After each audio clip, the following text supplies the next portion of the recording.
Hello guys, this is your friend and we are back with a new fanfic. Which is What If Naruto Was Never Alone? The Day the Shinobi World Discovered His Harem Part 1. Alternative title: What If Naruto Started His Harem from the Very Beginning? My, oh my, how the Shinobi world has changed. And if you enjoy this fanfic, then please press the like button and subscribe to my channel for more fanfic like this. And now let's start the fanfic. Pentagram City. Found within the Pride Ring of Hell, this urban jungle of chaos and mayhem is mostly inhabited by sinners, those who were once human in life and had their souls cast down to hell upon death. With every year, sinners start and run their businesses, be it casinos, nightclubs, adult film studios, brothels, restaurants, television stations, hotels. Anything that could be made into a business was found along the city streets. And currently, its denizens were milling about, minding their own business and doing whatever they fancied, even as more souls were brought down to hell. Their appearances can vary to the limits of near ridiculous. Some looked more animal-like, others looked somewhat like everyday objects, or even humanoid in nature, and they all come in many colors, sizes, appearances and structures. Yet in spite of how chaotic it seems on the surface with its constant anarchy and unstable society, there does exist a crude form of hierarchy, as it is the very ring governed and ruled personally by the King of Hell and his family, Lucifer Morningstar, his wife Lilith, and their daughter Charlie, Morningstar. However, Pentagram City has a constant mass overpopulation problem, with most of the newly departed souls winding up as sinners with each passing year. The angels of denizens of heaven were quick to realize this in the beginning, and so fearing an uprising, they struck a deal with Lucifer. Once a year, heaven would send a mass of bloodthirsty angels known as exorcists down to the city and cleanse as many sinners as possible. Those demons who either reside in the other rings of hell or were native citizens, otherwise known as hell-born, were spared from the slaughter, and therefore not have to worry about being hunted and killed on Extermination Day. To this day, sinners walk around doing their business while dreading and fearing the end of every year. But on this day, one newly arrived sinner would change everything. Wog. A blurry shape crashed down from the sky only to land in an alley near a dumpster, the hard impact cracking the asphalt and kicking up clouds of dust around the new sinner's glowing form. But as the clouds finally settled and the glow slowly faded from existence, the newcomer stirred for a few moments before crawling out from the human-sized crater. Bracing himself against the wall, he slowly got back on his feet and scrunched his eyes shut as he walked out of the alley onto the open street. He was a young man nearing 18 years of age, appearing to retain most of his human features from when he was alive. Unkempt spiky hair pointing in almost every direction, seemingly kissed by the golden sun, reached the nape of his neck and draped over his forehead, some strands even going over his eyes. A set of whisker marks adorned his face, 3 on each cheek. Toned chiseled skin the color of tanned bronze adorned by small faded battle scars gave insight to his past as a warrior. Aside from his tattered clothes, of which the only things remaining were the tattered burnt orange shorts of what was originally pants and a torn jacket tied around his waist, only 4 things announced his status as a sinner. One was the pair of golden fox ears on the top of his head, perfectly blending in with his hair. Another was the set of slightly pointed canines in his teeth, similar to those of a fox. The third was the pair of tattoos on his body, one being a stylized tribal spiral pattern on his abs, the other a set of 9 large commas around his neck. Finally, his powerful limbs were coated in some sort of black metallic substance at the forearms, hands, shins, calves, and feet. Only his fingers remained uncovered, as did the rest of his body, ending with obsidian claws instead of regular fingernails. OWWW, my head. Beautiful blue eyes the color of clear oceans with white slitted pupils framed by black sclera opened as the young man quickly scanned his surroundings, only to quickly recoil in shock as he saw Pentagram City for the first time. Whoa, where am I? It was only by chance that he saw himself at a broken mirror. What the happened to me? Wanting to get a better view of the area, he suddenly took note of his ruined attire and immediately spotted a used green tarp large enough to cover his body. Wrapping the tarp around himself, the young man made his way out of the alley. Walking down the street, he looked around in bizarre wonder at the scenery and society around him, still too shell-shocked by the anarchy and seemingly lawlessness of the city life. The whiskered young man could only gawk at some of the debauchery openly being acted out in nearby alleys or from open windows. The fact that the people were paying no mind to any of it was what set alarm bells ringing in his head. It was at this moment that Naruto Uzumaki, child of prophecy and hero of the hidden leaf, realized that he was far from home. Holy shit, what kind of backwards place did I wind up in? The blonde sinner muttered to himself in hopes of not drawing attention to himself. Although, judging by the many signs of pentagrams and the unusual creatures moving about the city, adding to the eerie red sky and atmosphere, he was able to deduce a few things. Oh, crap, is this hell? And are those demons I'm seeing walking down the street like it's normal? Feeling like he was being watched, Naruto thought he was making too much of a commotion in public and quickly looked for a more private area. Utilizing his chakra to leap onto a nearby rooftop, he quickly attempted to recall everything that led to this situation. Let's see. We fought Madara, Black Zetsu betrayed him. Last thing I remember was sealing that bitch Kagaya into the moon and then. Flashback no jutsu. Squelch. Asterisk. Naruto could hardly breathe as he felt something pierce his chest right through the heart, the lightning-infused weapon obliterating the fragile organ. Choking on his own blood, he could barely hear the words hissing in his ear. Goodbye, Naruto. Flashback no jutsu end. Shit. Naruto's eyes widened at the memory before tightening his fists in anger. Shit, Sasuke. You backstabbing son of a bitch. Slamming his fist repeatedly against the wall, the whiskered young man growled as his body shook with anger. I died. After everything I did to bring him back to Konoha, that broody bastard killed me. It was in the middle of his rant that Naruto remembered something important. Kurama, nothing. The whiskered blonde sinner felt his breath hitch at the implication. Desperately, he tried again and again, but there was no reply.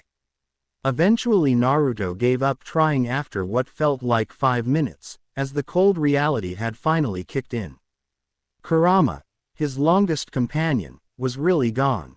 The former shinobi gnashed his teeth in cold grieving rage at his painful loss. Damn you, Sasuke. God damn you. Can this get any worse? Bong. Asterisk. The former shinobi nearly flinched at the loud noise, turning his head like a swivel to find its source. It didn't take him that long. It was a giant golden clock tower in the middle of the city with an equally large hourglass right below the large clock face. In the middle of that was some sort of countdown where it said, 000. Shortly after, he could somewhat see and feel the widespread fear and terror as the masses on the streets suddenly panicked and tried to entrap themselves into any available lodging. Oh, this can't be good. As though proving him right, he saw a golden portal open in the middle of the sky. What happened next sent him into a fit of shock. The former shinobi bore witness as a massive number of black, white, and gray humanoid angels, with large gray wings on their backs started swooping down and killing as many of those demons that he saw earlier trying to get to safety. Seeing so much chaos and death so soon after a war, Naruto didn't like it one bit. By God, he could even sense their suffering as some of them slowly bled out from their wounds. What the is going on? Apparently he must have screamed out loud, because the blonde sinner saw 6 of those monochrome angels flying full speed at him, spears held at the ready. Die, demon trash! One of the angels cried out in sadistic glee as she thrust her spear at the former shinobi's chest. .. Naruto froze, but not out of fear. The bloodthirsty angel could only stare in shock as her would-be victim shot out his left hand and grabbed her weapon just underneath the blade, halting its advance completely. She tried to pull and yank her weapon free from his grip to no avail, his fist clenched around the holy shaft like an iron vice. Her 5 companions flew around the pair, unsure of how to respond. What the? Squelch. Asterisk. In one swift movement, Naruto ripped the spear from the angel's grasp and cleanly severed her head. What the others found more terrifying was that he only moved the one arm, the rest of his body was as stone. Demons. The whiskered blonde closed his eyes as he had all but muttered the very word under his breath, yet it carried and echoed across the entire city all the same. You're mindlessly killing demons. One of the angels snapped out of her stupor and snarled in rage as she rushed forth, aiming to cut off his legs. Is that why you're here? Instead, the angel found herself bisected at the waist for her trouble, her body stumbling forward 3 steps before collapsing in 2. Naruto had jumped over her outstretched arm, using the momentum to grab her spear while using the other to cut her open.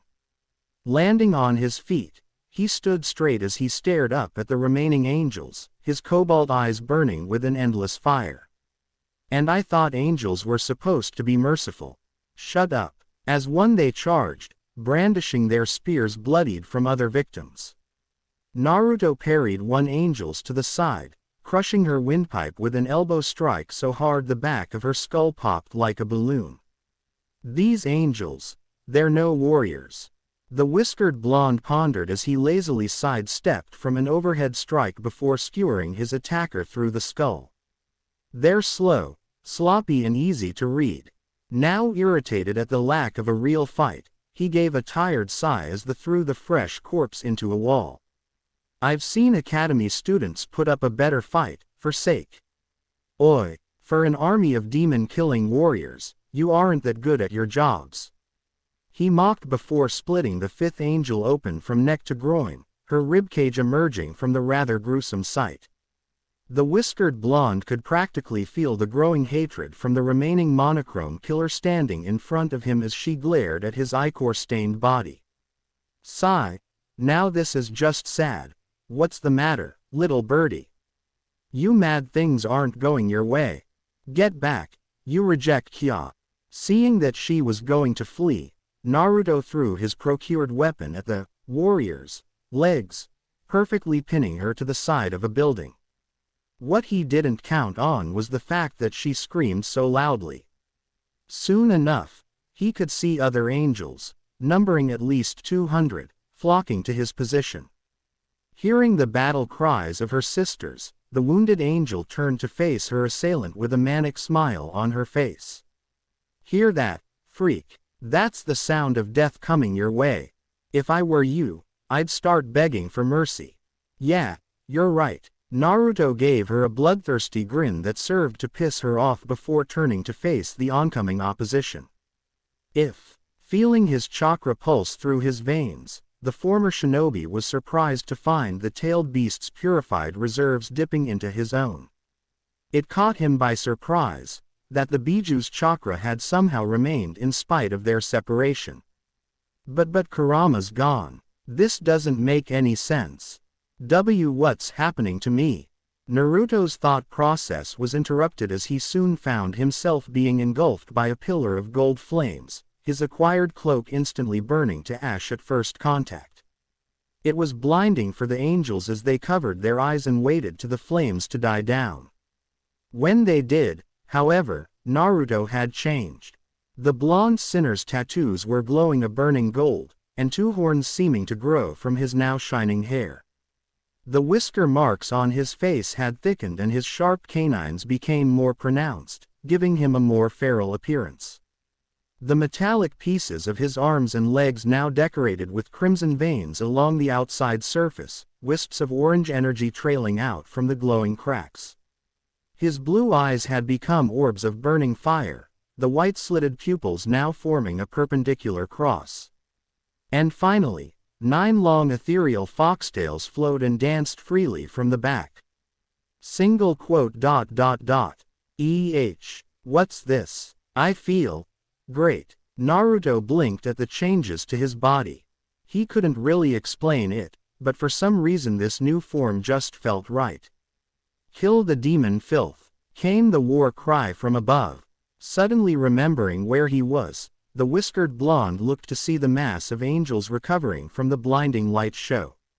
Raising his right arm over his head, he started to channel his chakra as soon a glowing golden orb the size of a water balloon formed just above his palm.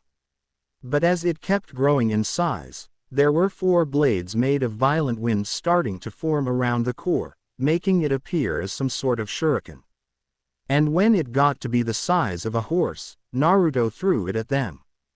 In their defense, it was something they could easily let pass them.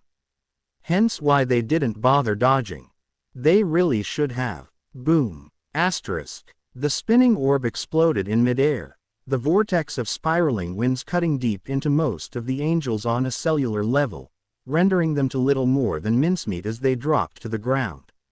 What remained were the remaining 50 of those furthest away from the blast, shrieking in a bloodthirsty rage as they swooped down to attack. With a challenging grin, the whiskered blonde braced himself and jumped up to meet them head-on. Snatching the spear of one angel, he kicked off her torso with enough force to obliterate her top half before skewering and cutting through 5 of her kin. Sensing that he was about to fall, Naruto made to brace for impact when he felt himself stop in midair. Looking down, he was surprised to see that the energy surrounding his legs somehow formed a sort of energy platform for him to stand on. Quote ... Huh, neat. The former shinobi muttered to himself before parrying an overhead strike from an angel's spear, quickly slicing off her arms before shattering her skull with the butt end of his procured weapon. Forming a Rasengan in his open hand, he charged at the remaining angels in the sky. Boom. Asterisk. He obliterated the legs off one angel before kicking her face in through her helmet. Squelch. Asterisk. 3 more were skewered through the head like a human-sized shish kebab when Naruto threw his spear with deadly accuracy, grappling his 5th victim as they careened through a 12-story building. Due to not ever having a serious fight before, however, the flailing angel was left helpless as the whiskered blonde pummeled her ribs into dust with his fists before crashing out through a window. Slamming her useless body into paste against the exterior wall of the building, Naruto grabbed a set of feathery wings passing by him before ripping them off the back of the monochrome warrior he had latched onto, letting her scream in pain as she plummeted to her death.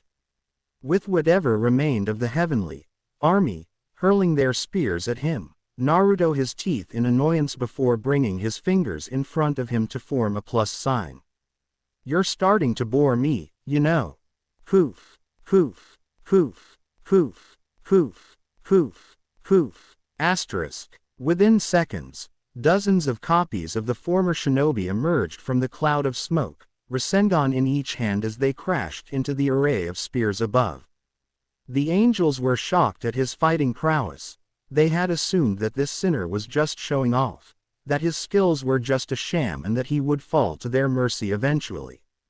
Not once did the angels think that he would fight back, let alone win. Oh, how the tables have turned. Quote ... That oughta hold him off while I get some answers. Naruto muttered as he dropped down to where the skewered angel was, still desperately struggling to free herself until she saw him approach. The downed angel stood her ground, even if she was terrified by the amount of power the whiskered blonde was outputting. So, care to fill me in on why you're all down here killing people? The angel looked at him dumbstruck, not believing what she just heard. Are you with me, right now? It's extermination day, dumbass. All us exorcists come down here each year to put you worthless sinners out of your misery. What, have you been living under a rock, you retard? To his credit, Naruto allowed to let that comment slide. No. I mean I just got here. Not too big on dying again, you know. And you're not exactly bright yourself, Birdie. If this is what I have to look forward to each year, I'm gonna be bored out of my mind. The whiskered blonde finished with a sigh. Then why won't you just stop fighting and die, already? It'd make things easier if you just gave up, you demon bastard. The seething angel ranted and raged, only to flinch and freeze as the former shinobi's hardened icy gaze turned on her. Give up. Make things easier. Is that what you want? It was as though the gaze of the Almighty himself were cast upon her, judging the very worth of her soul. Why should I die? Why should I stop fighting? Because you said so. Because it's how it has to be. Because it makes your life easier, knowing you can't fight otherwise. Naruto asked calmly while he was walking towards her. As the screams of wounded angels echoed in the distance, the exorcist shook with terror at the cold rage in the sinner's voice. You and your sisters come down from heaven every year, slaughter however many of these people as you want, then just go home and laugh it off like it was nothing while waiting for the next year. Did you really think that it would stay this way forever? And now that someone is choosing to fight back, you're complaining that it's not fair. Suddenly stopping just in front of her, he sicked his teeth in irritation. Life isn't fair, little bird. You should have known better than that. At this point, the ichor of fallen angels rained down from the sky, letting the wounded exorcist know of the fate of her sisters. She started to sob and hiccup in fear while begging for her life, hoping that this nine-tailed demon would spare her. Naruto narrowed his eyes in disgust at her cowardly actions, finding it pathetic after what she and her fellow angels had done to this city year after year. So, gripping the spear that pierced the exorcist's legs, he looked her in the eye before yanking the weapon free. The angel fell to the ground, mentally broken in the aftermath of today before realizing that she was free. She didn't hesitate. The grieving angel took to the skies back to heaven as fast as her wounded wings could carry her, not once looking back at the beast that claimed the lives of so many of her sisters. Naruto sighed in disappointment as the portal finally closed, the crimson skies returning to their place once more. Remembering the words of an old friend, the whiskered blonde felt they were appropriate after today. What a drag. Unknown to them both, there was a video security camera nearby that was currently filming their entire interaction, one close enough to clearly listen to the whiskered blonde sinner's words. Little did Naruto know that his words would shake the very foundations of heaven and hell. Within a rather large, extravagant mansion, a humanoid figure sits within his study. He had white skin with rosy cheeks, blonde hair with thin light coral streaks on the thicker, pale blonde highlights, and eyes with light yellow sclera and red pupils. Wearing a red-lined and red-trimmed white popped-collared suit with several golden buttons, his coat worn over a light red and white striped waistcoat with 2 golden buttons and a small, accessorized black bow tie, he appeared to be some sort of circus ringmaster, complete with a set of heeled black knee-high boots, and black leather gloves which covers the majority of his hands. On his left pinky, he sports a golden ring. Lucifer Morningstar, the ruler of hell, was currently facing a dilemma. To start with, there was the matter of what happened on Extermination Day just last week. Normally, those holier-than-thou hypocrites send about 600 exorcists down to kill sinners, 100 for each corner of the city, and the remaining 100 in the center, the thought to himself as he looked at the paperwork scattered across his desk. So, imagine my surprise when I see only 400 exorcists fly back to heaven, and 200 that number dead in my city. Sigh, oh, this is just peachy. Lucifer groaned out in frustration, rubbing his temples with his fingers. At the creaking of the study door, he looked up to find a rather tall woman coming in. She was beautiful, sinfully so, with an hourglass figure wrapped in a sparkling magenta dress complete with a set of matching opera gloves, a pearl choker around her neck, and an extravagant golden tiara adorned with small red jewels. Long blonde hair with honey-colored streaks flowed and danced behind her form. Her pale lilac skin and light violet eyes with long eyelashes, coupled with her sparkling plum eyeshadow and dark magenta lipstick, made her a sight that would fill women with envy. Lilith, queen of hell and wife to Lucifer, took notice of her husband's disgruntled state of mind. "My love," the beautiful queen's voice seemed to soothe his frustration as she walked around the rather large desk. "What troubles you so?" Lucifer debated on how to tell his wife of the recent news before finally deciding to rip off the bandage altogether. "Someone's killed nearly 200 exorcists on the last extermination day." Lilith's eyebrows shot up in surprise. "Truly, I always knew that one day the sinners would rise up and fight back in vengeance, but 400. I know," the king answered, looking his wife in the eye. "I've received several calls from up top, demanding to know the sinner responsible for inflicting such a loss." Chuckles darkly, "They demand me to collaborate. By what right do they have to demand anything of me, after all they've done?" Lucifer let his anger flare out for a moment before reining it back, his wife seemingly unaffected by the display. Folding his fingers in front of his face, the king of hell managed to calm himself before continuing with a wide grin. "Of course, I said that I would give the matter my utmost attention, but honestly I don't really give a shit. Those hypocritical birds can go themselves if you ask me. I honestly don't care about scouring all of Pentagram City for one sinner." Lilith allowed a soft laugh to escape her lips, as she didn't have much sympathy for anything relating to heaven. True, she agreed, although I don't suppose there's any evidence as to their identity, is there? With a vicious smirk Lucifer waved his hand as a crystal orb appeared over his desk, and soon a still footage of Naruto and the Exorcist was viewable from within. This was caught on one of Voxtech's security cameras on Extermination Day. With a poke of his finger, he allowed the footage to begin. "Give up. Make things easier. Is that what you want? Why should I die? Why should I stop fighting? Because you said so. Because it's how it has to be. Because it makes your life easier, knowing you can't fight otherwise. You and your sisters come down from heaven every year, slaughter however many of these people as you want, then just go home and laugh it off like it was nothing while waiting for the next year. Did you really think that it would stay this way forever? And now that someone is choosing to fight back, you're complaining that it's not fair. Life isn't fair, little bird. You should have known better than that. Wow, and I thought I was gorgeous." Narrowing his eyes, the king turned to face his wife. "Lilith. Oh, stop that, Lucy. You know my heart belongs to you alone." The beautiful demoness playfully scoffed before resting her hands on his shoulders. "I wonder exactly how he came to be with such power. Sinners don't normally show that kind of skill, especially newly arrived ones. The radio demon comes to mind, but I highly doubt even he could pull it off. No, they don't. None of them do. Not the ones from Earth, at least."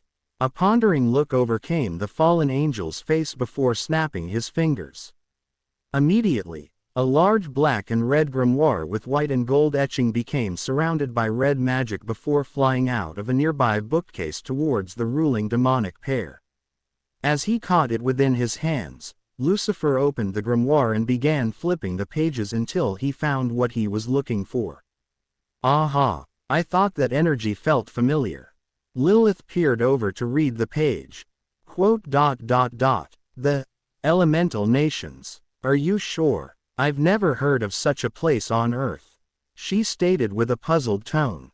"That's because it's not on Earth. It's a different realm altogether. Only myself and the higher-ups in heaven know of the existence of the realms, my dear. The nations are but one of them." The king of hell replied as he started reading of the realm. I was fortunate enough to have landed there purely by accident before my fall.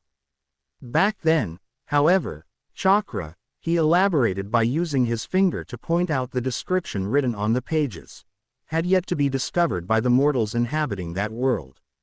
Then Lucifer paused, a contemplating look etched upon his face. Lucifer. Lilith was starting to worry. It was quite rare to see her husband staring off into the distance with such a look. What is it? It's not something of common knowledge, but before heaven had discovered that world, someone, or something, had planted a sort of tree that sprouted fruits of near limitless power. If one were to consume the fruit, they would be akin to gods amongst men. My father, my brothers and myself were made aware of the dangers and sought to protect the God tree by any means. For a time, everything was peaceful, until everything changed when someone ate the fruit of the God tree and lashed out at heaven. That was the one time, the only time, that I had seen my father gravely wounded. Naruto was sitting off the ledge of one of the many buildings in the west side of the city slurping on a bowl of hot steaming noodles he managed to nab on a local street vendor. It was rather easy. The shark-like food cart owner was too distracted looking at a video featuring a famous porn star called Angel Dust to even pay attention, whoever that was. Distracted enough not to see an orange fox make off with one of his noodle bowls. In any case, after the spectacle he made of killing those angels, Naruto decided to lie low until he felt it safe enough to walk around in public without someone immediately recognizing him. Then, and only then, would he go out with a disguise. You know, this isn't Ichiraku's, but I'll take what I can get. The blonde sinner looked down at the open brochure in his other hand. He couldn't believe it. A brochure for hell, of all places. He could have used something like this about a week ago, instead of just sneaking around the city observing the day-to-day life. Geez, talk about lazy design. He thought with a grumble as he kept reading. Oh, look at this. How to survive extermination day. Like we care, but here you go. PSH, like I didn't just send them packing last week. Naruto shook his head, not wanting to be swimming in negative thoughts as he looked up at the crimson sky of hell. Having spent little over a week in Pentagram City allowed for the former shinobi to come to terms with his death back home. Would Sasuke still be running and rebuilding things topside in his own twisted way? Sure. Do I want some sort of justice for my death? Who doesn't? But what good is that gonna get me? I can't go back. And even if I could, what's waiting for me there? I've been dead for a week, already. Chances are my body's been burned to ashes and everyone's had time to mourn by now, and there's no way I'd let myself come back with that pedo snake's reanimation jutsu. Absolutely not. Shaking his head in amusement, the weak-old sinner made to eat his noodles when his ears picked up a whimper of pain. Using his chakra to further enhance his senses, Naruto was able to pinpoint the sound from an alley about 5 blocks away. It wasn't long after sealing away his meal within his bicep that he took off towards the source of pain. Hopping over streets and across buildings was nothing new to him. He'd done it plenty of time back in his village whenever he felt like it after becoming a shinobi. Finally arriving at the source, he dropped down the alley and began to look for the person in question. It was about a good 10 seconds before he found them. Or rather, he found her. It was a rather slim-figured young woman roughly his age with grayish lavender skin, dressed in bandages and what seemed to be a deteriorating monochrome battle dress. She had grayish-white hair with faded purple tips kept in a bob cut, but was starting to grow out. As he got a closer look at her face, Naruto understood why. Her right eye had a light pink sclera and an ivory-white iris, while her entire left eye had been covered by dirty bandages, stained with gold. The whiskered blonde hadn't even gotten within 5 feet of her before the injured woman finally noticed his presence. Her soul eye widened in fear as she tried desperately to back away from him. Quickly Naruto raised his hands in an effort to calm her down, not wanting her to be further injured than she already was. Hey, relax, I'm not gonna hurt you. He tried to reassure, only for the young woman to suddenly pull out a spear in front of her defensively in an attempt to drive him off. Stay back, I'll kill you, hombre estupido. She yelled, growling in pain-filled bravado as the whiskered young man before her did halt in his advance. In reality, however, the former shinobi had recognized the shape of the spear, adding to her ruined clothing. He was just now realizing as to the woman's true identity. You're an exorcist, he muttered, low enough so that only the two of them could hear. The moment those words left his lips, the injured young woman started to panic as she hurriedly tried to make her escape. Whoa, wait a minute, only to recoil in shock as the whiskered blonde managed to quickly close the distance between them in the blink of an eye. Calm down, I meant what I said about not hurting you. *TCH, like I'd believe the words of someone who just went on a full-out killing spree of exorcists last week. What? You just try to tell me everything's going to be fine before stabbing me in the back. I'm trying to help you, damn it. Shit, why are women so hard to understand? Despite the last part of that statement earning him a narrow-eyed glare from the fallen angel, Naruto kept going as he groaned out in frustration.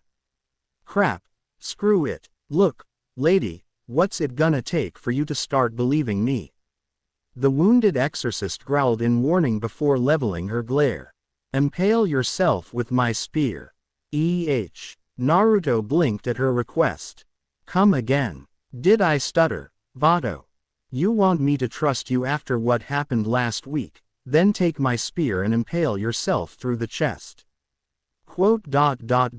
So if I do this, then you'll let me help? The whiskered blonde asked.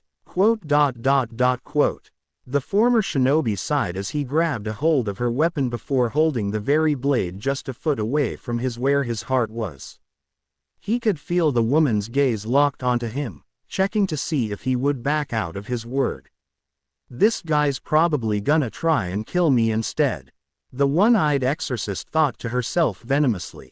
He's already killed hundreds of exorcists, what's one more to him? Especially since I can't really fight back. As soon as he lifts the spear to harm himself, however, her eyes widen in shock. Holy shit, he's really gonna do it. With a deep breath, he made to plunge the spear in his chest. Flash. Whop. Wait. Don't do it. Only for a hand to place itself on his chest after a show of light. Quickly, Naruto and the young woman turned to see who it belonged to, only to freeze when they saw who it was. Beautiful. That was the only word Naruto saw fit to describe the lady standing before him. She was tall, around the same height as he was, slender, too. Long, blonde hair, with lighter blonde and pink highlights, which was kept tied into a twice-banded low ponytail. Her bangs were flipped to her left with a curl. Her snow-white skin was flawless, only heightened by her rosy red cheeks and lips the color of the obsidian night sky. Bright eyes the color of rubies lay surrounded by a glowing field of fiery gold, wrought with concern and worry for them both. Decked out in a fitted red tuxedo jacket with dark red lapels and a pair of red-fitted pants, her ensemble wasn't complete without a long-sleeved, untucked dress shirt with a small black bow tie. And her feet were covered in black and white saddle shoes. Please, don't kill yourself. I'm sure we can figure out whatever's going on between you two. She pleaded in a melodious voice. Naruto blinked at her words. The wounded exorcist felt her jaw drop, her good eye widening at the new figure. Wait, why the exorcist made to say, only to be halted as the newcomer raised her hand. I know, the young woman reasoned before she continued, but could you please put down the spear before someone gets hurt? Not really sure what was going on, yet sensing no ill intent coming from the other blonde, Naruto lowered the weapon in his hand until the blade dug into the ground, getting a sigh of relief from the young woman before she turned to face the one-eyed exorcist, her face scrunched in what Naruto thought was a rather cute pout, complete with a little nose. And just what did you think you were doing, telling him to kill himself? You know angelic weapons are lethal to demons. Why say that to someone if they wanted to help you? The injured white-haired woman at the very least had the decency to look ashamed, now regretting those very words to someone who only wanted to help. I'm sorry, it's just. Here, even now, the wounded exorcist struggled to find the words. It's been a rough week for me. Kinda makes it hard to trust anyone these days, me entiendes? She asked with a resigned tone, desperately hoping that he'd take the apology without any trouble. Naruto narrowed his eyes, trying to get a read on the exorcist sitting on the ground before him until, finally, he let out a deep sigh. Yeah, that makes sense.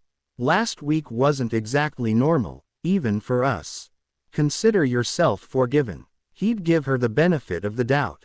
For now. Plus, something told him that she couldn't go back to heaven even if she wanted to. There was a story there, but the whiskered blonde thought it was better that she'd be willing to tell it when ready. Great. Problem solved. And then there was Ms. Cheerful to think about, who was all happy smiles as she went to help the other woman up on her feet before her eyes widened so suddenly. Oh, I guess I kinda forgot to introduce myself. I'm so sorry. Ack. Too cute. Damn it. Must protect whoa. Hold it Naruto. Full stop. I mean it. Focus. Not to be rude and all lady, but I was kind of in the middle of wanting to help. The former shinobi started, getting looks from the two women. Curious, the blonde woman looked back and forth between the two rather awkwardly. Okay, she nervously relented as she backed away from the two. Naruto nodded in thanks before moving closer to the injured woman, who looked like she would rather be anywhere else.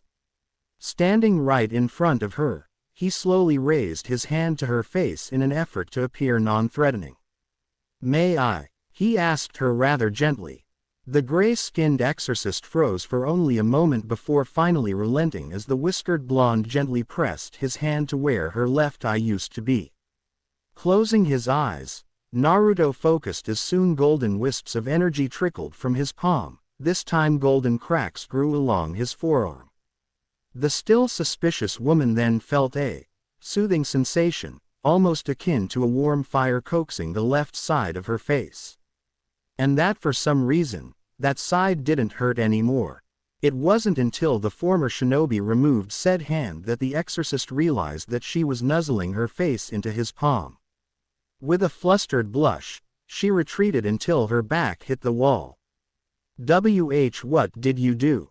She exclaimed suspiciously. Naruto merely grinned in amusement as he held out his fist, seemingly grasping something within. I just helped you get back what you lost, the young man answered as he opened his hand. She gasped in shock as she saw a wad of used bandages being picked up by a wind breeze. Panicking, the white-haired woman's hands shot up to her empty eye socket, only to freeze in shock when she realized that she could see both of her hands from the left side of her face. What the foo? Still not believing what was happening, she dared to blink once. Twice. Thrice. Now, wanting to see if it was real, she turned to grab the nearest broken piece of glass she could find and looked really hard at what she was seeing. Her right eye had a light pink sclera and an ivory white iris, while her left eye. The white-haired fallen exorcist gasped in silent shock as she traced her fingers around the very eyes she thought lost forever. Holy shit, the restored woman whimpered out as tears threatened to spill from her eyes. Are you okay? Now Naruto was feeling a little nervous. He turned to look at his fellow blonde, whose name he had yet to learn, for help, only to find her gaping at the whole scene like a fish, her red eyes grown to the size of saucers as she pointed at him. Glomp. Oof. The blonde sinner felt the air shoot out of his lungs as the newly healed woman tackled him in a tight hug. Thank you, thank you, thank you, hanky, thank you. Naruto could barely manage a chuckle from his slowly crushing ribs, though he was able to pat her on the back. He could outright feel his face turning blue from the severe lack of oxygen. Thankfully, the grateful woman finally let him go, a relieved smile on her face briefly seen before she managed to school her features. How did you even do that? The blonde demoness asked, awestruck at such a display. It's almost rare to find a demon that can heal or even reverse scars inflicted by angelic weapons, even less so that they did it free of charge or without making a deal. That's a really long story, though I can tell it to you guys if you got time. The whiskered blonde suggested to the pair. Oh, come to think of it, I never got your names, so. The young women blinked at him before the taller of the two palmed her face and groaned.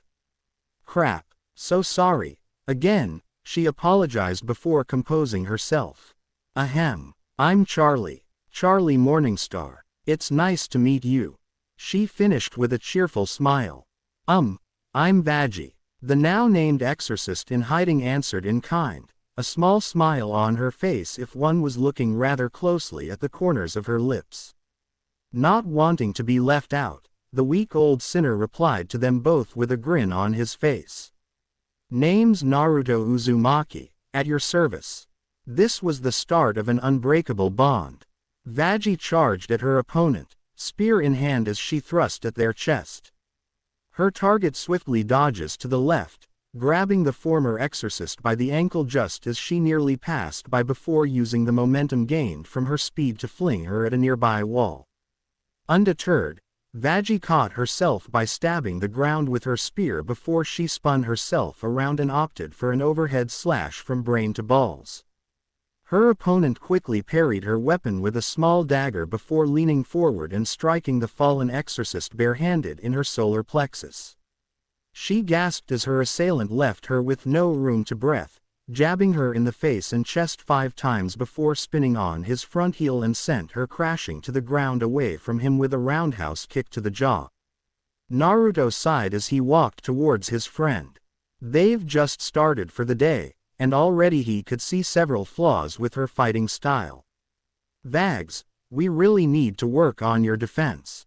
How did your old teammates even survive every extermination, anyways? The whiskered blonde finished with a question as he held his hand out for her. Currently, they were at the outskirts of several ruined buildings, its destruction still evident by several previous exterminations. Not too far from the limits of Pentagram City, but not too close to the other districts either. It was remote, subtle, a perfect place to train.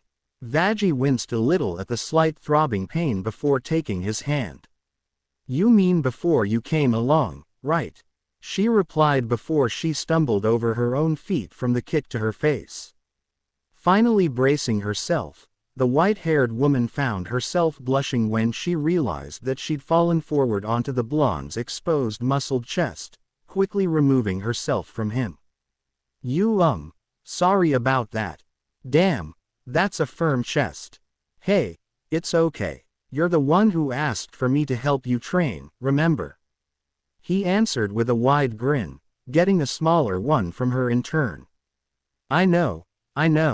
Vaggie relented before her face straightened out.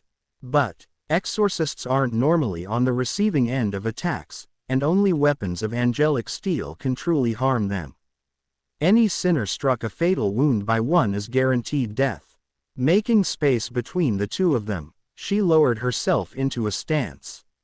So much so that they've grown a bit overconfident, invincible, even. That's mainly the reason why I wanted to train with you. Honestly, I'm surprised you didn't ask me sooner. It's been, a month since the three of us met. The former shinobi retorted with a raised eyebrow as he bounced on the balls of his feet. We've been at this for a week already, you know. It was true. After their three-way introduction, Charlie was able to point them to an apartment somewhere along the north side of Pentagram City, big enough for 2 people. The landlord there tried fleecing them for more money the first payment of rent, but after Naruto let a tiny amount of his power leak out, the weasel-like demon never tried anything again. That's where he and Veggie had been staying ever since, managing to keep in contact with Charlie in the meantime. There were times where the 3 of them would meet somewhere and eat or catch up on various things. It sort of took a while, but eventually Veggie warmed up to them both to consider them good friends. Just recently, the former exorcist had asked Naruto to help her train, something the whiskered blonde was only happy to help with. He hadn't had a good fight in weeks since he got here. Those stupid murder-happy birds don't even start to count. The former shinobi grumbled to himself as he rolled his neck around for another bout. At least Veggie has potential, if her attacks weren't so easy to read. Just then Naruto moved his upper body to the left, in favor of nearly avoiding a spear thrust that would have impaled his left lung. Pushing the overreaching shaft away from him, the whiskered blonde made to lunge forward only to pedal back when Veggie kept continuously jabbing her weapon at him, aiming for either his legs or his chest. He dances around her with a cheeky grin, the spear tip just barely missing his ankles. Irritated, the white-haired woman growled as she advanced to meet her sparring partner head-on up until he spun around her again and smacked her right on the back, sending her stumbling forward until the former shinobi tripped her up by the ankle with his foot. The fallen angel in hiding nearly skidded across the dirt on her face were it not for the butt of her spear breaking her fall. "Doing all right, Veggie?" Naruto asked her teasingly. "How's the weather down there?" "I'm already regretting this," was her reply as she got back up on her feet. With a mighty yell, Veggie charged at the blonde sinner, unaware of the gleam that shined behind his eyes. "Remember, Veggie, you asked for this." Then, it happened. Before you guys say anything, just know that I was busy playing Sifu, and just so happened to watch 2009 Sherlock Holmes with RDJ while I was writing this chapter. This was too good of an opportunity to pass up. First, distract target. Naruto managed this by kicking a cloud of dust into Veggie's face, temporarily blinding her long enough for him to close the distance. Parry blind spear jab to the side away from the body. Swift kick to forward most shin.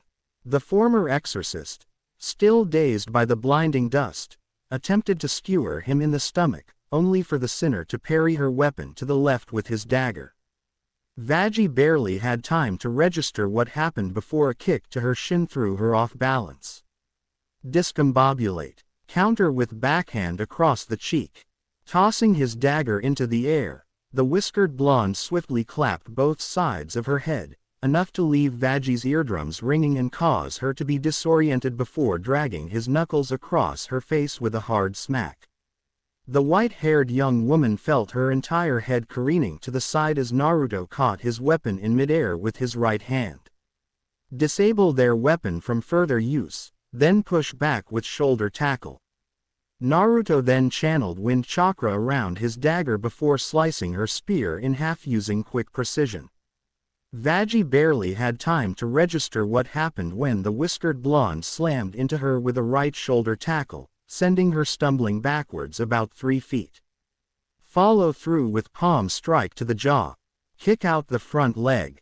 Punish the open chest. Employ fist barrage.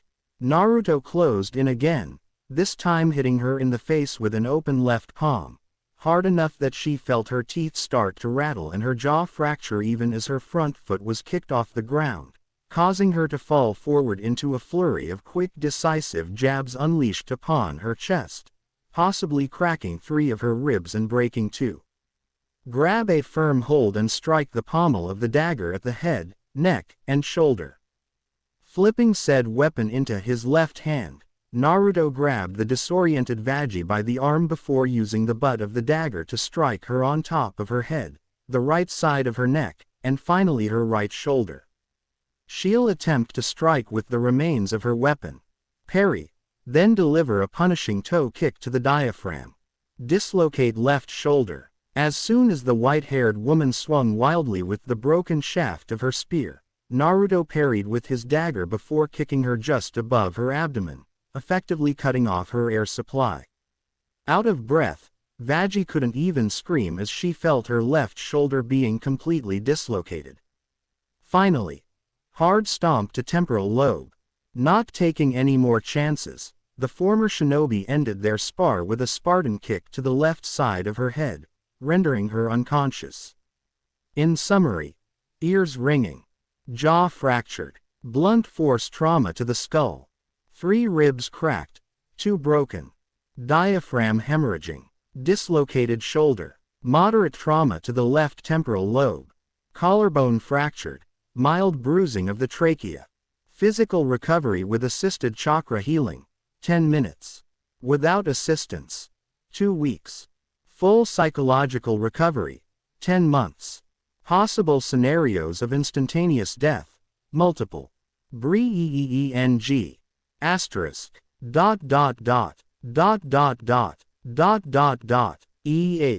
Naruto blinked in surprise only to find himself and Veggie just about to start their latest round of sparring when the timer on her hell phone went off, indicating the end of practice. Looking down, he saw his left foot braced to kick up a cloud of dirt into the former exorcist's face. Raising his eyes to look back at Veggie, he saw that her spear was still intact. "Ah, fuck. It happened again. You saw another way to kill me just now, didn't you?" When she saw Naruto scratch the back of his head with a sheepish grin, the white-haired young woman felt her eyebrows twitch in irritation as she gaped at him. "Wah, that's bullshit, you know that." Veggie growled at the unfairness in his ability while walking over to stand in front of him. "Sorry, I swear, I didn't mean to, Veggie. It just happens sometimes." The former shinobi apologized to his short-statured friend. Veggie leveled him with a flat-faced glare before letting out a deep breath. "Do I even want to know what it was this time?" Gulp. "It's best if you didn't." The whiskered blonde mumbled as he looked at the ground, a depressed raincloud seemingly appearing above his head. The former exorcist blinked at his exaggerated nature before playfully scoffing as she lightly punched his arm with a small grin on her face. "All right, quit beating yourself up. Come on, we're supposed to be meeting Charlie at that new place she got in about 2 hours." She informed her whiskered friend, who had perked up at the information before taking off to the nearest shower. Realizing this, Veggie grew a deadpanned expression on her face. "Hyoda, I should have just kept my mouth shut. If only he weren't so handsome ga. No, bad thoughts." The former exorcist shook her head rather violently, her cheeks heated and blushed. 2 hours later. "So, what do you guys think?" the cheerful demoness had asked as she led Naruto and Veggie up to where they were standing in front of a rather run-down hotel just on the outskirts of the city. It looked like a tall, elaborate amalgamation of arched windows and turrets, one of which seems to be broken. It was at least 7 stories tall with remnants of an airship, an ocean liner, a sailing ship and a carousel littering both sides and appeared to have been incorporated into the structure of the building itself. There is also a train with some tracks looping the first and second floor exterior. The entrance has a tented cover with a booth in the center reminiscent of a circus or theater ticket booth. And on either side of the booth were a set of double doors that have stained glass with depictions of apples on each one. It used to be some kind of manor that Charlie's family had previously owned before abandoning it. After so many years of neglect, she thought it was a good idea to open it for her purposes. Well, Veggie made to start, only for Naruto to cut her off. "Looks like it could use a lot of work," he said bluntly, only to wince at just how that sounded coming out of his mouth. If the kicked puppy look on Charlie's face was anything to go by, he had to explain himself further. And not that it's a bad thing, Charlie. What I meant was that it could probably use some fixing up, that's all. Please don't cry. The whiskered blonde stammered quickly, holding his hands in front of him in a praying gesture. Luckily for him, Charlie had an understanding look grow on her face. Well, I mean obviously it needs a lot of work done. But I'm sure it'll be worth it in the end. Right, guys, she finished with a smile, shaky as it was. Vaggie was a bit hesitant before nodding her assent, secretly wanting to atone for all the lives she'd taken in previous extermination days. Naruto just gave her an infectious grin, knowing that Charlie's heart was in the right place. He then thought back to that conversation they had just a month ago when they met. His eyes turned somber as the young man knew what he had to say would probably make her angry and hurt, and prayed silently that she would listen. Flashback no jutsu. Wait a minute. Time out. Naruto blurted out in an exaggerated fashion as he, Vaggie, and Charlie were currently standing in the very alley where they first met. It wasn't even 10 minutes in that their conversation took to revealing each other's pasts. Well, in Vaggie's case, she had been a sinner who had a run-in with a few exorcists last week during Extermination Day, one of which cruelly took her eye before departing back to heaven. While Charlie might have believed her at face value, Naruto assumed that there was more than what the former exorcist was telling them if she were to lie like that. But he chose to keep what he knew a secret from his fellow blonde. That story was for Vaggie to tell. And her alone. And then, it was Charlie's turn. You're the princess of hell. As in, the princess. At his fellow blonde's affirming nod, Naruto blinked twice before relaxing his stance. Huh, small world. What? You're not affected by that. Even I know who she is, Naruto. Vaggie stated in a dumbfounded expression. Vaggie, relax. This isn't the first time I've had run-ins with royalty. The whiskered blonde waved off her concerns with a carefree tone. Upon seeing the puzzled looks on their faces, he told them about his life before coming to hell. Albeit a very heavily sugar-coated version of it, he was still a proud Konoha shinobi, regardless of his death, and as to what he'd been up throughout the following week. Hopping from rooftop to rooftop, snatching instant noodle cups from unsuspecting vendors, keeping out of trouble, etc. Charlie was in equal amounts astounded and horrified at his retelling of events. Vaggie was not as shocked but no less surprised as to how he came to be. When it eventually came to goals, however. So, let me see if I got this right.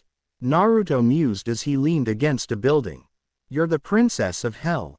The heir to the throne, right? Yep. You hate seeing lives being wasted every extermination and want a more peaceful way to get around it. At seeing the princess's fervent nod, he continued. And your goal is to rehabilitate sinners, so that they can get into heaven. His answer. Charlie Morningstar's optimistic grin nearly blinding him in the face. Flashback no jutsu end. Charlie, the former shinobi called out, gaining the princess's attention. You remember that conversation we had the day we all met? About how Vaggie and I said we'd help you get sinners into heaven. Yeah, you did, the young woman replied, only to have an uneasy look start growing on her face. Why you're not planning to change your mind, are you? I mean, that's okay. I guess it was kinda too much to ask. Vaggie, seeing where the interaction was going with a raised eyebrow, wanted to get the conversation back on track. Okay, as much as I hate to break this up, and to kick you for nearly crushing her dreams, Naruto. She whispered at the former shinobi, who was scratching the back of his head with a sheepish grin in apology. Look, what exactly are you even talking about? The whiskered blonde sighed as he crossed his arms in front of his chest. Looking at the pair of women, Naruto stated his case. Look, it's a good dream, great, even. But Charlie, You need to understand that other people won't see it that way. He gave a pointed look at Veggie, who wanted to say something only to pause at his words. What I am trying to tell you is that sometimes you're gonna have to stand up to people who'll do anything to stop you. Quote. Naruto, we already knew that this was going to be an uphill battle. Charlie, her head to the side in confusion. But, I'm sure that we'll get through to pretty much every demon we can, so. I was talking about the exorcists. Veggie froze, a proverbial dagger just barely scraping at her throat. As a fallen angel in hiding, she knew that her former sisters would be a straightforward topic to bring up. But it still brought an icy chill running down her spine hearing it now. The blonde princess couldn't help the goosebumps forming on her skin at where this conversation was going. What about them? I thought heaven would like the idea of redeeming sinners. Naruto sighed as he shook his head, knowing that his friend meant well, but she wasn't there that day. From what he heard, Charlie was sweet and compassionate. That's two of many things he liked about her. But she was also idealistic to a fault.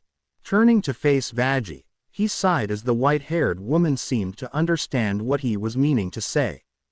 If we're going to have a shot at this, it's best if Veggie and I try to open her eyes little by little.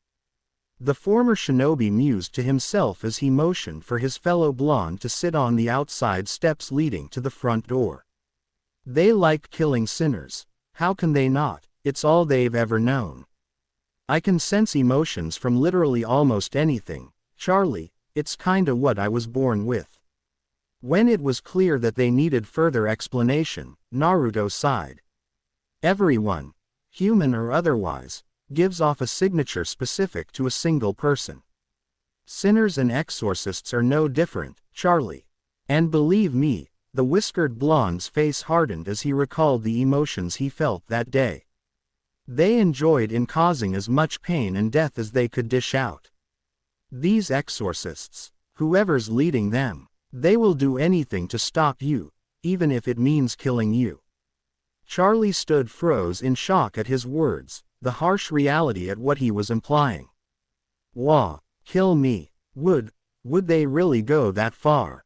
It was then that something inside of her, something rather ugly, decided to rear its head. Kill me, but I'm trying to make a difference for my own people. Give them a chance for something better. Her pretty face turned from frozen fear to that of slightly trembling rage. As she spoke, however, her tone became a little more. I can't stand seeing all those poor souls being left to die when I could have done something. Anything. And you're telling me that they won't care? Darker. No, I won't let them. Naruto had to step back, shielding Veggie behind him as Charlie quite literally exploded into a pillar of flame with a loud roar. Horns grew out of her head as her eyes changed to a piercing hot white within a field of burning red sclera. Small jets of flame were coming out the corners of her mouth as the ground seemingly started to melt beneath her feet.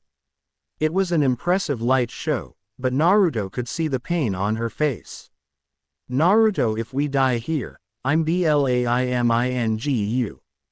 Was all Veggie could say over the hot whistling winds coming from Charlie's aura. The former shinobi knew he'd messed up his delivery. He also knew that it had to be said, but the young man didn't factor in the amount of anger that the princess would be feeling at the moment.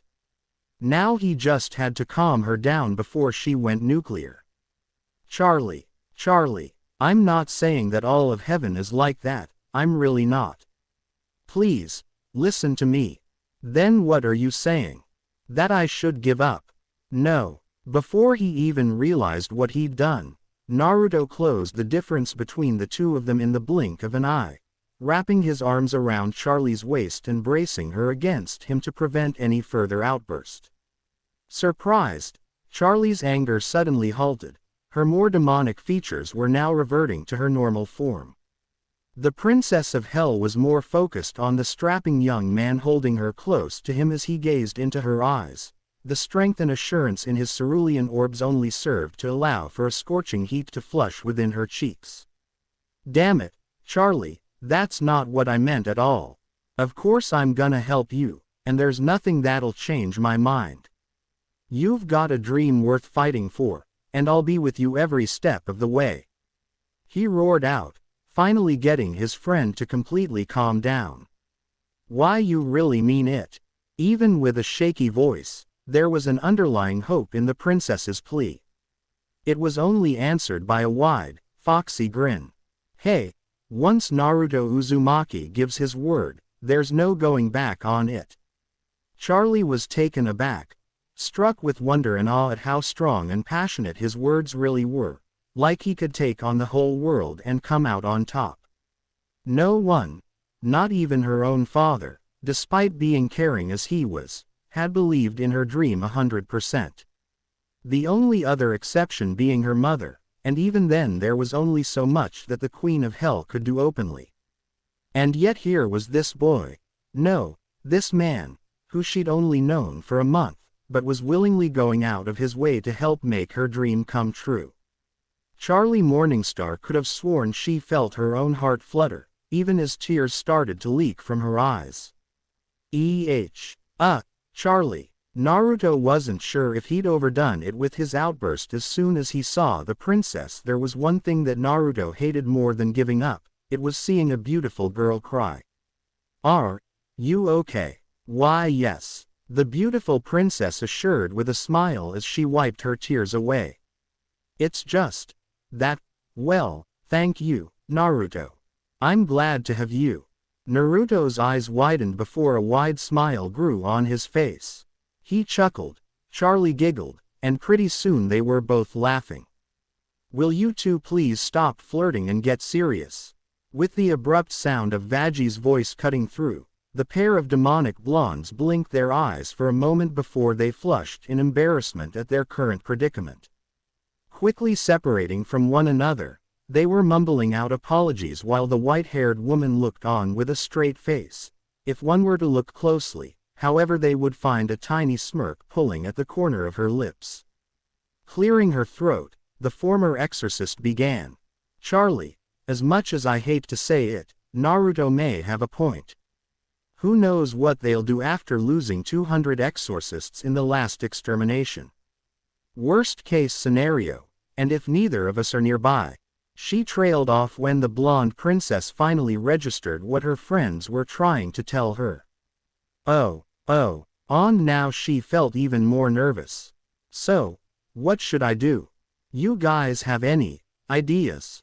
"Wait." Now Charlie turned to her fellow blonde with a question that she really should have had more time to think on.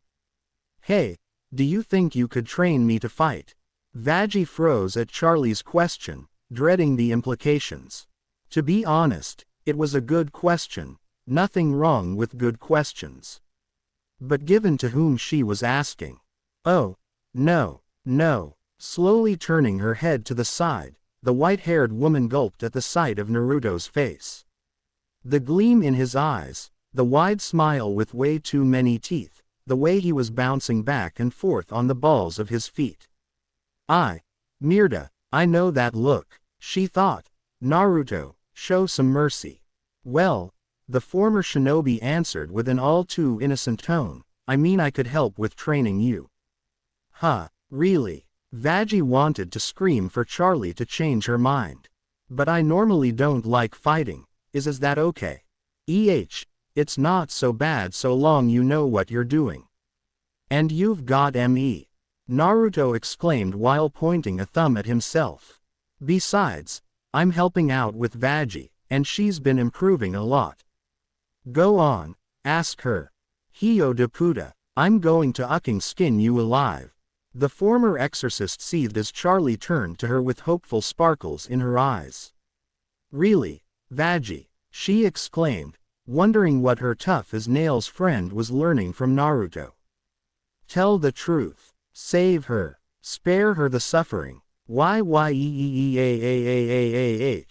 "It's going great," Vaji finally replied, earning her a near bone-crushing hug from Charlie.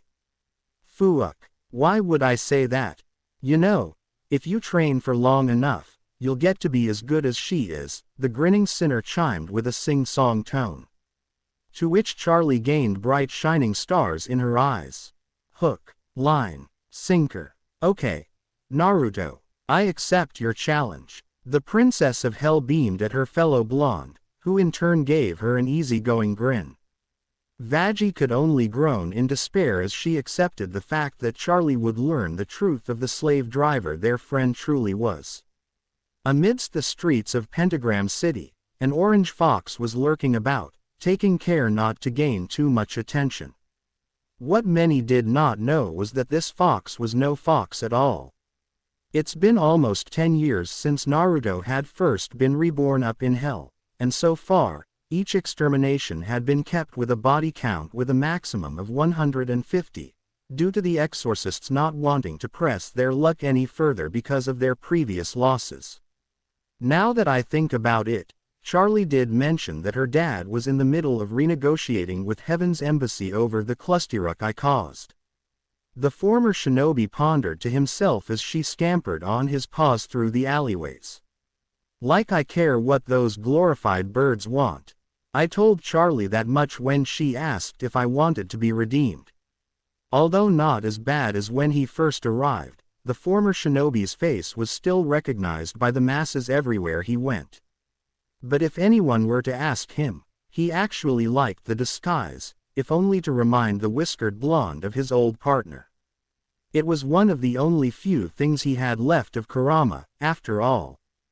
God, there are times I actually miss the giant fuzzball, Naruto thought to himself as he scurried between the legs of passing sinners, getting a slur of rude remarks from a few of them.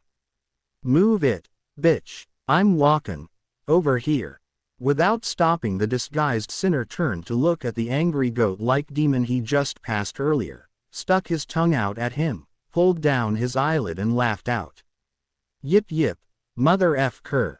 Cackling at the furious yet stupefied look he received, the former shinobi sprinted away on all fours down the next block until he passed by an electronics store with a whole bunch of TVs sitting at the front glass. At full speed, Naruto covered the distance of 5 city blocks, using his mouth to snatch up a whole box of pepperoni pizza from a nearby street vendor along the way before racing his way up the side of a building onto the rooftops. Thanks for the meal, pal. Hey, get back here, you CK-sack. The unfortunate sinner, a rather boring blend of cowboy and cactus, roared in anger at having his meal for the day stolen right out of his hands. Still in a good mood, and wanting to get the last word in, Naruto readily answered back with a raspberry kiss. After making a few leaps close to where the clock tower was standing in the middle of the city, Naruto finally slowed to a halt and sat on his vulpine haunches before opening the 16-inch box to reveal the treasure inside. The mouth-watering aroma of melted mozzarella cheese and extra pepperoni toppings over a freshly baked crust soon invaded the whiskered blonde's senses as he licked his lips.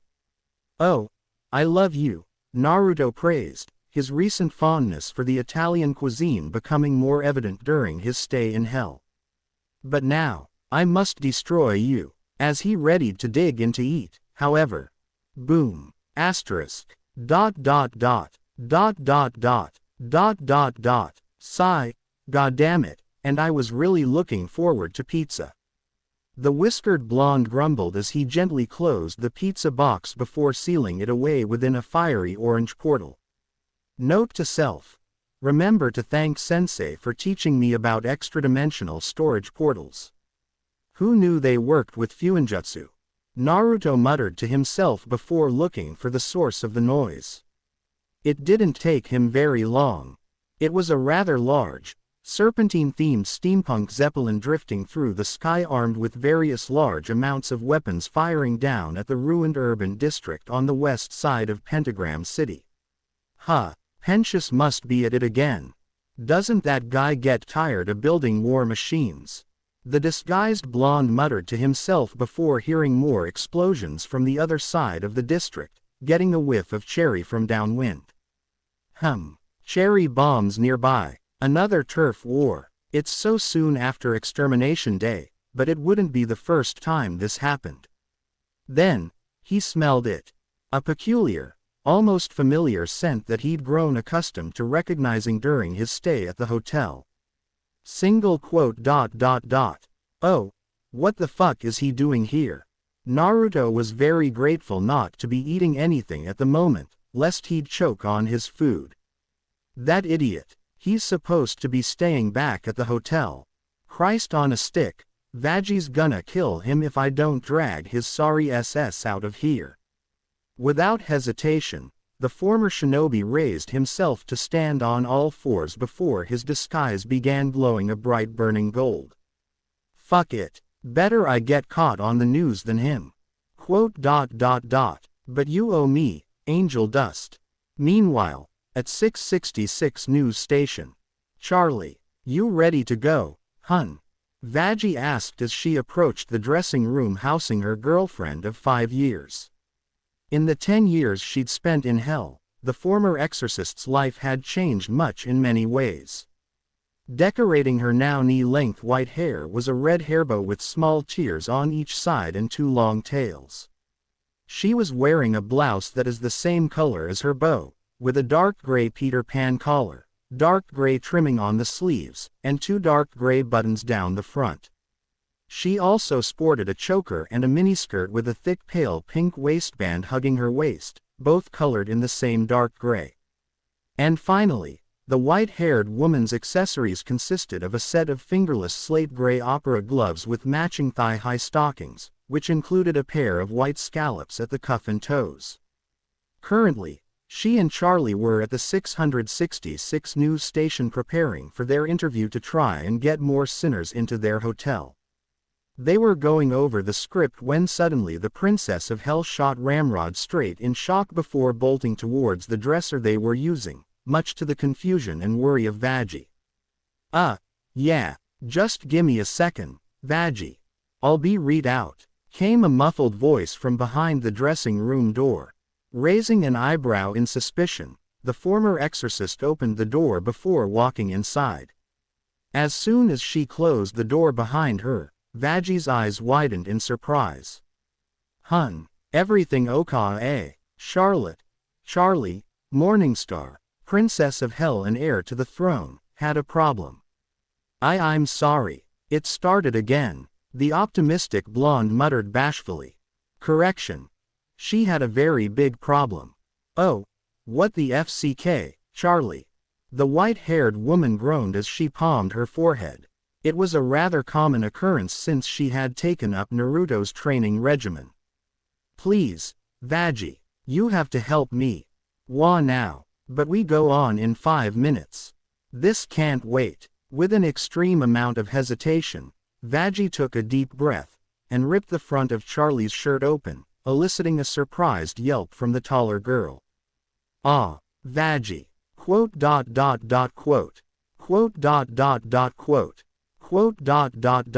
Charlie, why aren't you wearing a bra? Again, Vaji, you know that my girls get irritated by any kind of bra these days, no thanks to mom's jeans. Charlie hissed out, shamelessly flaunting her large, pale fleshy D-cup orbs peaked with dusty pink tips for her partner to see. Plus, that's not even the main issue here. Oh, the former exorcist understood perfectly what Charlie's main problem was. A small, glowing crimson tattoo consisting of small runes and kanji encircling an upside-down crucifix inside of a pentagram was nestled within the valley of Charlie's.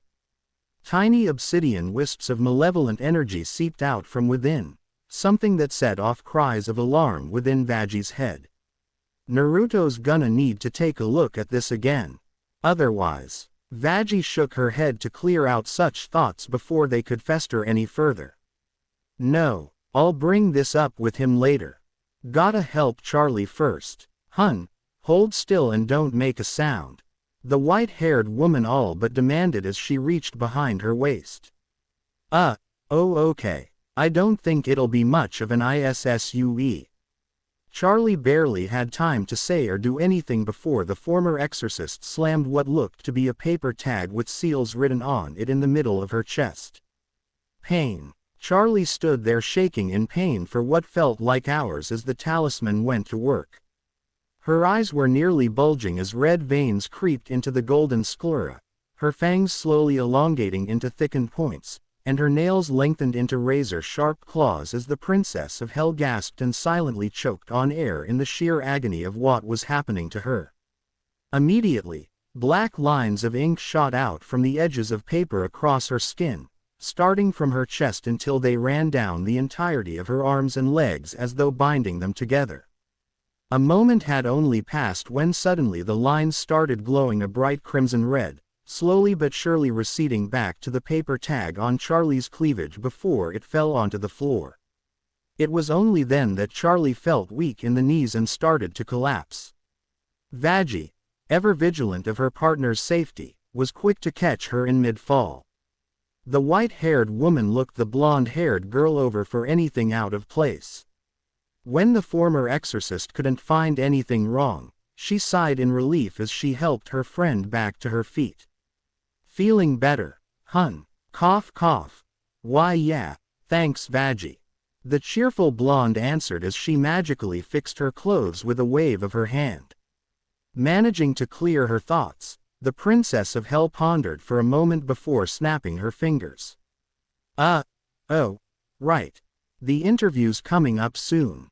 We'd better get moving, Charlie, Vaggie began, only to be politely cut off by her companion. I know, she breathed out, pinching the bridge of her nose in frustration. But right now I need to focus on this interview. This is our chance of getting more sinners to redeem themselves and into heaven. Blinking in surprise at her own outburst, Charlie apologized to a slightly alarmed Vaggie. I promise that we'll talk to Naruto about this. We'll be okay, the princess assured with a smile, getting a smaller smile back from the former exorcist. Okay, hun, you remember what to say. Deeply inhales. Yes, let's do this. Woohoo, boom, asterisk, woohoo, FCK yeah. Take that, shitlord, came a distinctive female voice coming from a recently made pillar of smoke. It was a slender yet curvy-figured, white-skinned cyclops-like demon with a singular eye which has an X-shaped light yellow pupil and a sun-kissed coral sclera. She sported freckle-like spots on her skin and long, strawberry blonde pink hair with platinum blonde accents, kept in a high half ponytail by a black ponytail holder. Her mouth featured black lips and sharp pale yellow teeth inside. Her makeup consisted of a large amount of mascara and eyeliner, and she has several sun-kissed coral designs of bombs, explosions and swirled lines, tattooed on her right arm. The female sinner wore a one-shouldered black bra under a similarly designed pinkish-red torn crop top with 4 pale yellow spots around the black X located on the left, and a set of severely ripped black leggings under a torn miniskirt that sported the same color and style as her top. She also wore shoes that are both colored in a pinkish red but differing in type. A simple pointed flat was worn on her right foot, while on her left was a heeled cowboy-like boot with a multi-pointed off-white star on it. She also has 2 different sets of fingerless sun-kissed coral gloves, a regular-length glove on her right hand and an arm-length black-trimmed glove on her left hand. And in her grasp were a pair of giant bombs, fuse-lit and ready to blow. Cherry, the Cyclops sinner grinned up at the blimp from earlier before turning to face the newcomer to her right. Well, holy fucking shit. Look who it is. Ha, missed ya too, sugar tits. Came a snarky, male voice. Her companion was a rather tall, spider-like sinner demon with a slender build. His fur is white and he has a mop of fluffy white hair that extends from both the front and back of his head. With splotches of light was a light pink heart on the back of his head, and a light pink outline of a heart encircling his chest that the bottom point of extends down to the front of his groin.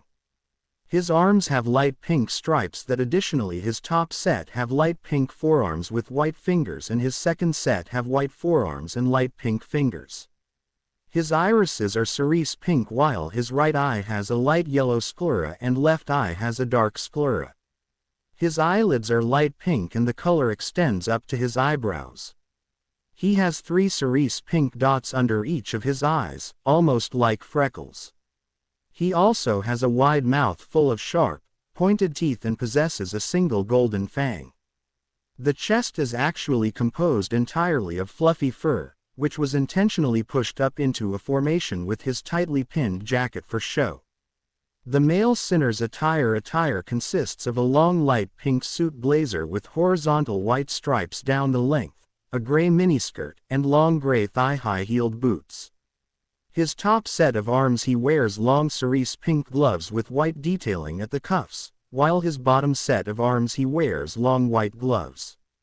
He topped off his attire wearing a gray bow tie with a cerise pink center and a black choker.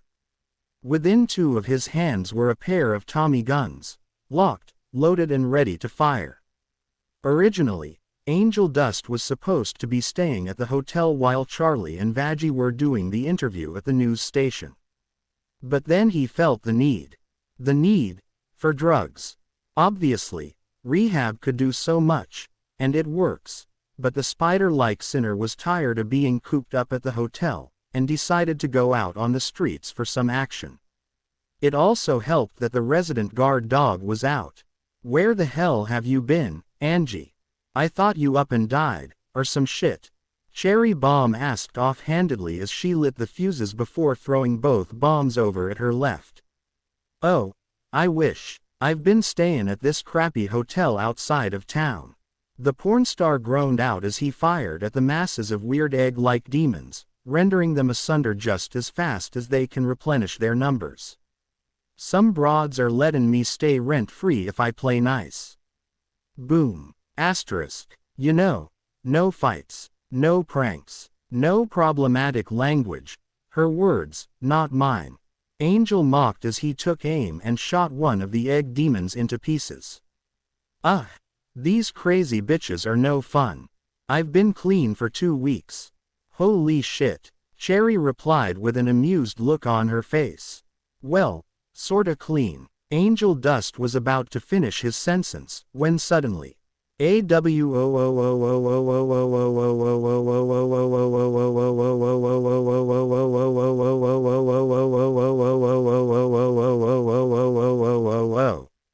Asterisk. Ah. What the FCK?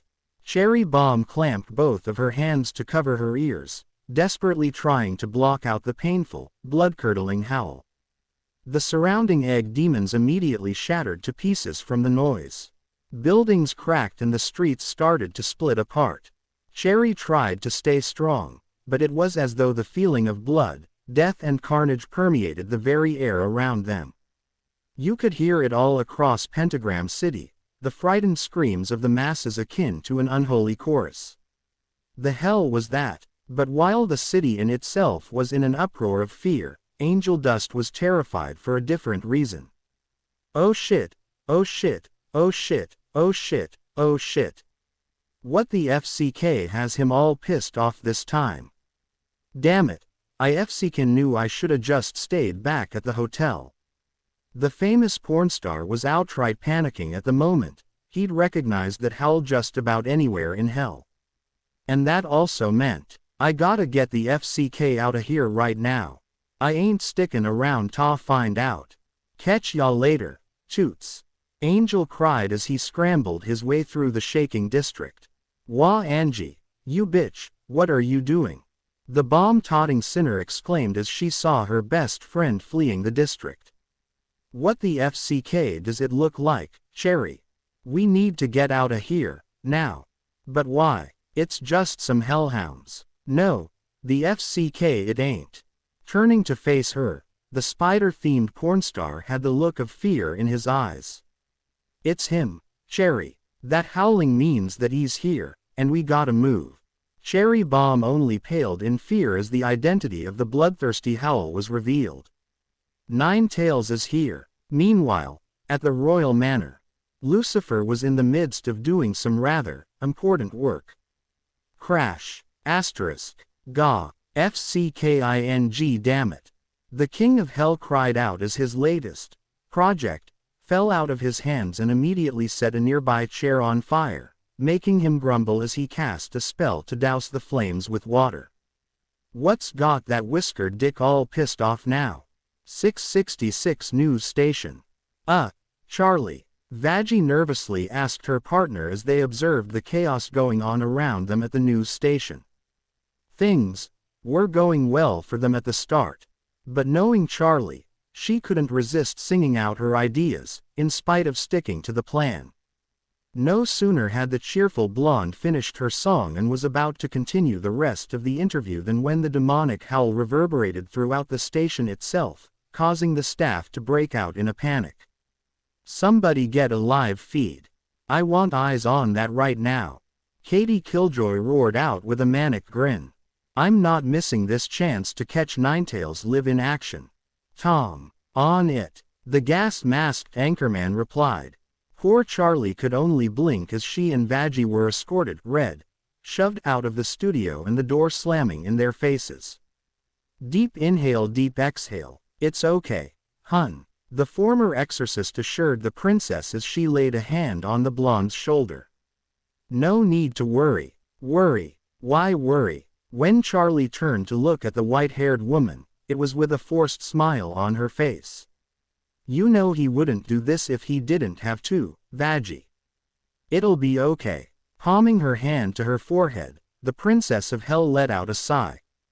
"At least no one knows that Ninetales is Naruto, or that he's working with us," she muttered beneath her breath. Pentagram City, West Side. Finally, after a few moments, the howling had stopped. What was once a massive blimp armed to the teeth was now a twisted burning wreck stretched across two city streets. "Oh, what the was that?" A male voice hissed from within the debris. "It grounded my precious war machine." Finally freed from the wreck, it was revealed to be the sole remaining contestant of the recent turf war, the notorious inventor Serpentius. As a sinner demon, Serpentius had a snake-like appearance with a body color predominantly in charcoal gray. His eyes had cerise sclera with black pupils, and a mouth with sharp yellow teeth, two of which were long snake-like fangs. His tail was black with thick yellow stripes featuring numerous cerise eyes running down the length of it. He had a black cobra hood with its front colored yellow with black corners and four cerise eye patterns spread across the center. His attire consisted of a jacket in a matching charcoal gray to his skin, pinstriped with yellow, and a black bow tie with a single cerise eye in the center. Beneath the jacket was a long-sleeved yellow undershirt. He also wore black fingerless gloves with yellow dots on each knuckle and had sharp cerise claws. He accessorized with a large top hat in charcoal gray, which had a sizable cerise eye in the center of it, as well as many sharp yellow teeth and a pair of goggles, seemingly blinked and changed expressions in unison with its wearer. "Ooh, why that no-good harlot?" the snake-like sinner hissed, anger boiling up inside of him. "Do you have any idea how long it's going to take me to rebuild my precious?" "No, but I really don't care." Serpentius froze at the killing intent from behind him before turning around to meet the newcomer, and immediately wished he hadn't. Standing there, just beyond the furthermost reaches of the crashed Zeppelin, was a man.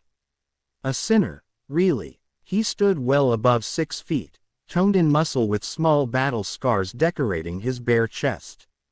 Tribal tattoos decorated his abs and around his neck, with which a necklace with an emerald crystal complemented nicely.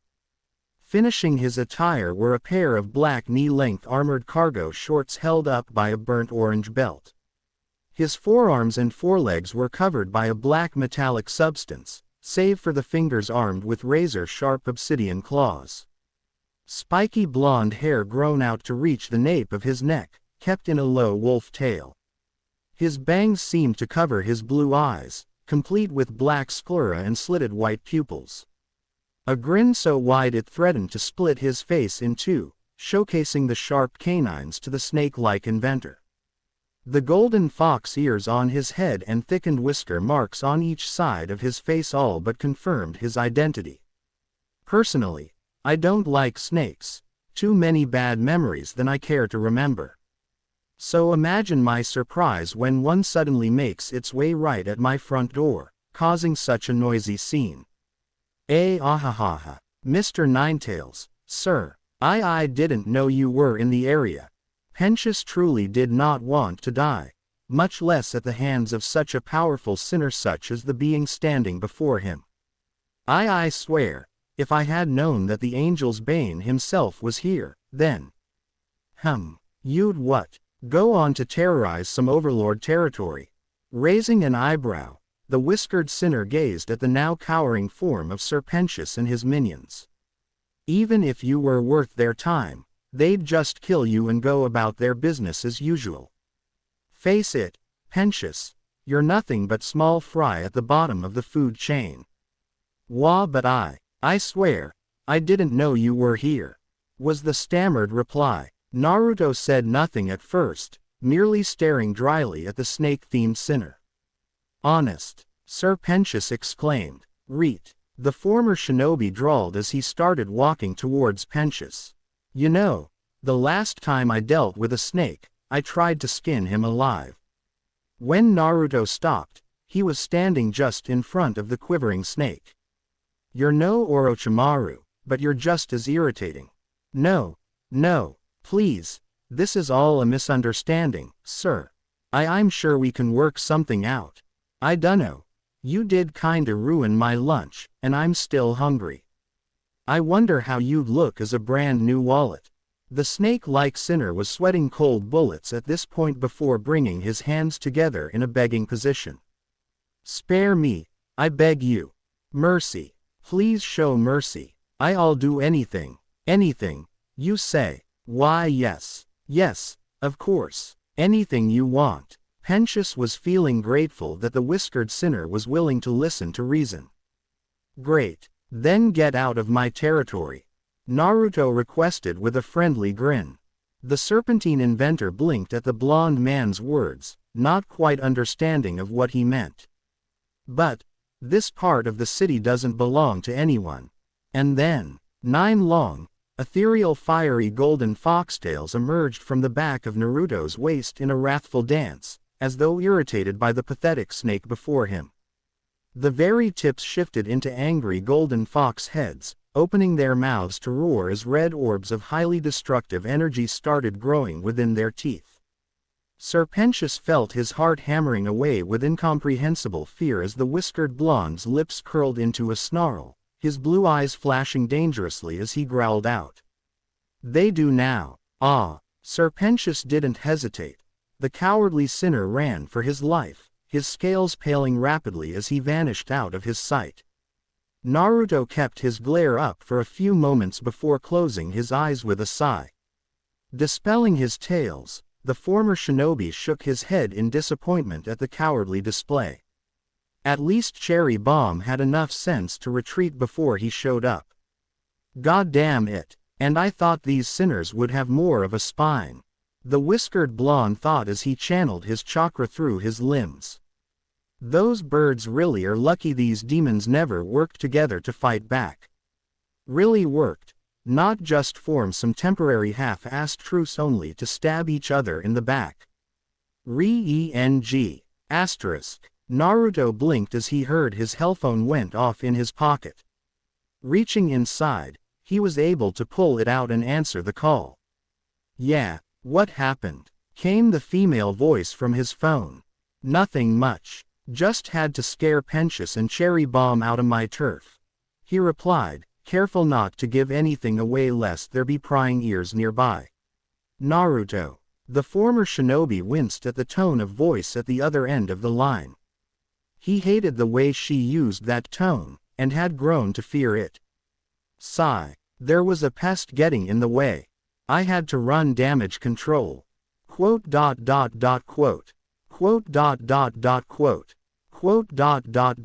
Vagi's gonna kill him when she finds out. Well then we're lucky that I was here. Who knows what would have happened if I hadn't gotten myself involved. I know, but did you have to make so much noise? Hey, if anyone's gonna be taking the heat for today's bullshit, better that it be me. Well, at least one of us got to enjoy themselves. came the bemoaned reply. Ouch. So, not good? Naruto asked with a teasing grin. I wasn't even halfway through my presentation when she shoved us out of the station. I mean, I get that she's a total cutthroat narcissist, but come on. At least pretend to try to take my idea seriously. Hey, come on, we've talked about this, babe. Naruto reassured her. We all knew that this would be an uphill battle, so there's no need to get all angry about an uptight bitch who's probably not worth shit, anyways. There's always next time, right? The blonde sinner could have sworn he heard what he thought was a childish whine before. Fine, fine. Oh. That reminds me. Do you think you could make us an oriental hot pot for dinner tonight? Lemme guess. With a lusty cream pie for dessert? Naruto asked with a cheeky grin, knowing what the answer was going to be. God, I don't deserve you. He winced as he overheard a loud crash and shouting over the phone. I just had to jinx it. Whoa. Looks like Vaggie just found out what Angel almost did. Sorry, I gotta go. Ha ha ha. I'll be back home soon, don't you worry. Just try and keep the peace until then, okay? The former shinobi laughed in mirth at the chaos over the phone.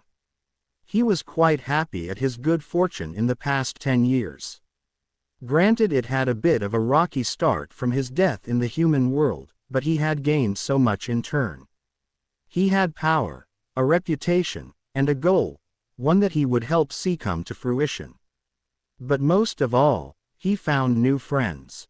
Even if at times it may be dysfunctional, they all seemed to make it work.